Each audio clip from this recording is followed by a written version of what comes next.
9 News at 7 a.m. starts right now. We start the 7 o'clock hour with breaking news. A significant portion of Nederland is under evacuation orders right now. You can see the zone on your screen. It's in the area east of 119 and south of the reservoir. This is in connection with that big fire at the Caribou Shopping Center. We also spoke with a witness who shared this video with us. They tell us they first spotted the fire around 4:15. You can see from the clip, it looks like the entire shopping center was engulfed in flames. We also got this picture from Tim Porter of that Nederland Shopping Center fire, showing just how big it was this morning. Yeah, fire crews have made a lot of progress on knocking down the fire, but this shopping center was home to a big portion of the local business community, and the impact could be significant to neighbors. Our Brianna Fernandez was the first reporter there on the scene this morning, bringing you the live update since 5:30 this morning. Brianna, we still see all that smoke billowing behind you. Tons of smoke still. You can see that crews have knocked down that fire significantly. You guys, when we first arrived here around 5:30, that wasn't the case, but it's truly heartbreaking. Like you guys mentioned, there's a lot of mom and pop shops here in this strip mall. A lot of people were saying that this is such a tight-knit community. This is where they would spend most of their time. Everyone knows each other. Businesses that were inside, I mean, it's truly heartbreaking. So I want you guys to take a look at some of the videos and pictures that we received from our viewers, and also when we first arrived here on scene. So we know that this all happened at the strip mall across from the Boulder Creek Lodge. So if you're not familiar with this area, this is along Peak to Peak between Lakeside and Big Springs. This is the Caribou Village Shopping Center. Folks first realized that there was a fire happening really on Facebook. A lot of them were on Facebook saying, hey, what's going on in our neighborhood? They noticed that just before 4. Then they arrived here on scene, and then that's when they saw all the flames and all that smoke. The whole strip mall completely gone. There's not much left behind. There's a lot of damage here. Now, officials have issued an evacuation order for this area. They're asking people to evacuate and really just to let crews do their job, because right now they don't want anything to spread. You're seeing smoky conditions out here. Now, when we spoke to some of the businesses, one person who has been working at the yoga studio for almost 14 years, she says that it's truly heartbreaking and it's unclear how they're all going to rebuild. All she knows is that the community is going to come together, and that's the most important part. Take a listen. The real estate opportunities here for businesses are extremely limited, and so that's why I'm saying the livelihood of people is just gone. The rug has been pulled out from underneath us. There's nowhere for these businesses to go. We don't know what we're going to do. We have no idea.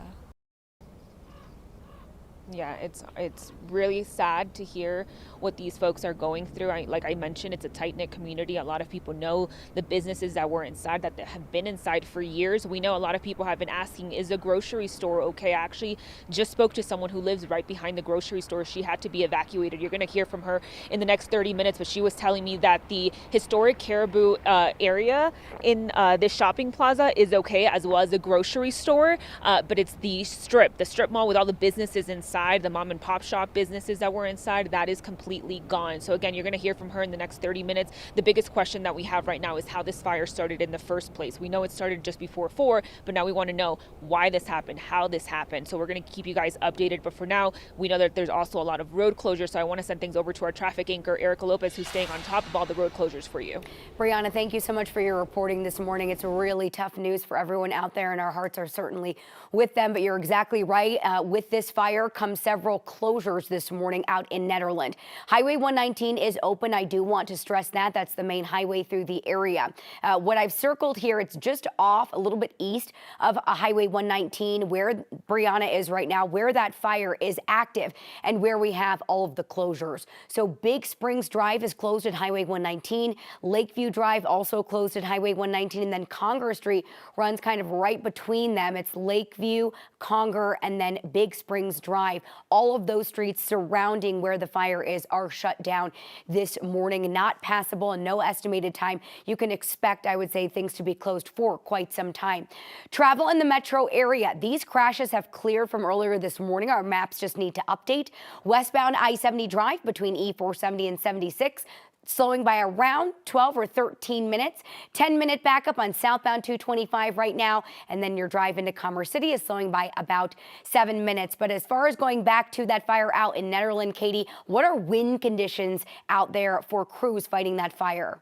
Erica, thank you. It is such tough news for that community waking up this morning. I was grateful to see that winds have remained calm there in Nederland and right now are just sustained at around 4 miles per hour, helping those crews get a handle on the fire, which really was picking up steam around 4 a.m. But here over the next several hours, I want to take you through our wind gust forecast. We'll get a touch breezier out there to the west. You can see wind gusts around 30 miles per hour will be possible. And as Brianna was mentioning, fortunately, crews have gotten a good handle on those flames and the active fire. But of course, hot spots have the potential to flare up when the winds pick up and relative humidity is pretty low at 40% there. So we'll keep you posted on if any of that happens. Hopefully not. But as we get into the afternoon, things will be relatively calm. So calmer conditions here across the metro area, west to the foothills and east across the plains, where we still are dealing with some areas of patchy, dense fog.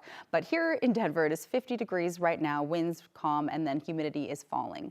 Temperatures out the door, we're in the upper 40s in Fort Collins, high 50s out at the airport, and not as cold as what we experienced this time yesterday from the mountains to the plains. 14 degrees warmer than 706 yesterday. So it's still cool outside. You'll probably want that extra layer, but the sun will be shining. It'll be really nice and comfortable this morning. By 10 a.m., high 60s. Now, our average high on this date is 68 degrees. We are expecting low 80s to return, 15 degrees above average at 82 out at the airport expected by 3 p.m., 60s and low 70s for many of our mountain towns.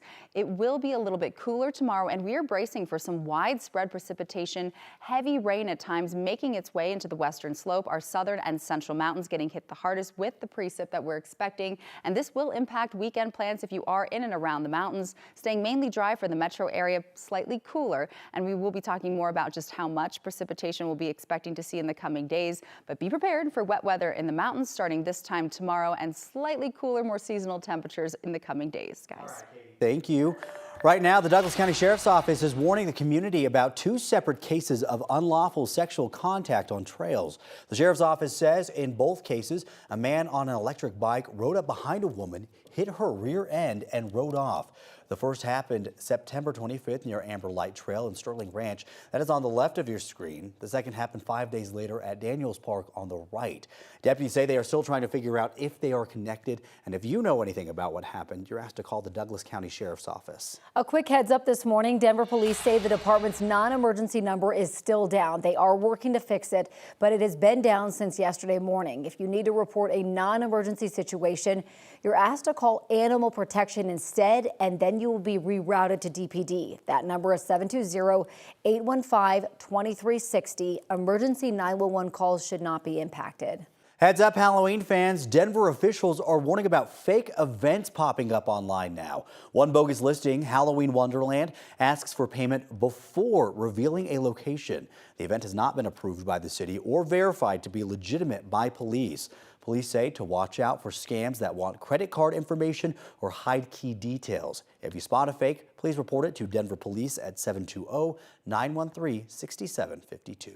Today kicks off a multi-day spay-a-thon. Denver Animal Protection is partnering with the Bergen Spay and Neuter Alliance to spay and neuter up to 500 pets. The first event runs today through the 12th at the Denver Animal Shelter, with another scheduled November 6th through the 9th. The effort aims to help underserved pet owners and reduce shelter overcrowding.